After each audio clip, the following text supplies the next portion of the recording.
இந்த வீடியோக்குள்ள போறதுக்கு முன்னாடி நம்ம சேனலை சப்ஸ்கிரைப் பண்ணாதவங்க சப்ஸ்கிரைப் பண்ணிடுங்க, பக்கத்துல இருக்க பெல் பட்டனையும் கிளிக் பண்ணிக்கோங்க. வாங்க வீடியோக்குள்ள போகலாம். கேரளாவில் பிறந்து தென்னிந்தியா சினிமாவில் டாப் நடிகையா 80-90களில் கலக்கினவங்க தான் நடிகை ஊர்வசி.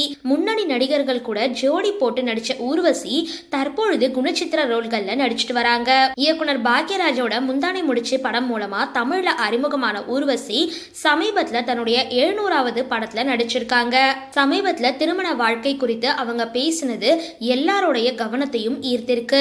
அதுல திருமணம் முடிஞ்சு மாமியார் வீட்டுக்கு போனேன். அங்க இருந்த சூழல் எனக்கு புதுசா இருந்தது. மாமியார் வீட்டுல எல்லாருமே ஒன்னா மது அருந்திட்டு சாப்பிடுற பழக்கம் வச்சிருந்தாங்க. அந்த பழக்கத்துல இருந்து தவிர்க்க முயன்று அதை தோத்து போயிட்டேன். நானும் அதே பழக்க வழக்கங்கள்ல சிக்கிக்கிட்டேன்.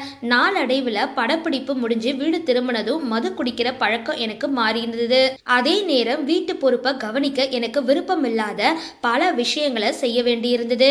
வீட்டுல என்னுடைய கருத்துக்களுக்கு மதிப்பு இல்லாததுனால கோபத்திலையும் வேதனையிலையும் தினமும் இன்னும் அதிகமா மது குடிச்சிட்டு போதைக்கு அடிமையான மது அருந்த உணவு தூக்கத்தை தவிர்த்துட்டேன். உணவு தூக்கம் எதுவுமே வேண்டாம் அப்படின்னு போதை தரும் மதுவை மட்டும் நம்பி உடல் நலத்தை கெடுத்துக்கிட்டேன்.